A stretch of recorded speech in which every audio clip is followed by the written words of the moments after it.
This morning, overnight reporter Brianne Boswell concludes her Return to Learn updates with Northwest Allen County Schools. She joins us in Studio 15 to tell us how the new school year is going. Overall, Superintendent Chris Himsel says that the school year is going well, but there's still a lot of stress. The school year began with stress with many unknowns, and now it's a struggle of trying to balance it all. He believes that although there's stress, it keeps the district diligent on the plan to keep each other safe from the virus and continuing to follow protocol. Himsel believes that the district was prepared heading into the school year. However, some adjustments have been made to the plan since the year has begun. For teachers, managing students in class and at home has been something that has been difficult to address. But it's not something that's an easy thing to address. It comes down to time. When you're doing two different things, you just need more time. And unfortunately, there's still only 24 hours in a day, and that's not going to change. Reaching students that have to be quarantined has been a challenge. On paper, live streaming a class sounds fairly easy, Himsel says, but it's different for teachers to keep up with and manage in reality.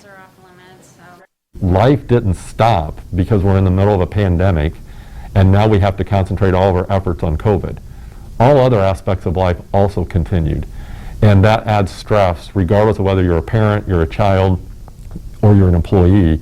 Those stresses still continue because life still continues to happen. Himsel says that the district needs something from the state. We need flexibility from the state. We're going to have to find a way of creating some time, and you're doing 2 times the work that you're used to doing. At some point, you have to create time to do the extra work that has to be done.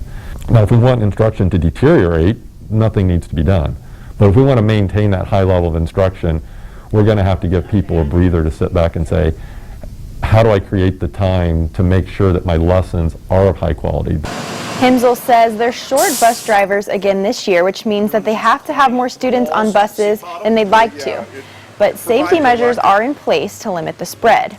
He says NACS is still focused on how to create a safe learning environment, and they continue to be engaging, supportive, and challenge each other. Himsel asks the community to continue being diligent and doing their part in keeping each other safe. For COVID case numbers in Northwest Allen County, visit this story on WANE.com. Other districts have released their numbers as well. That link can also be found there. In Studio 15, Brianne Boswell, WANE 15 News. Brianne, thank you for all of your Return to Learn reports.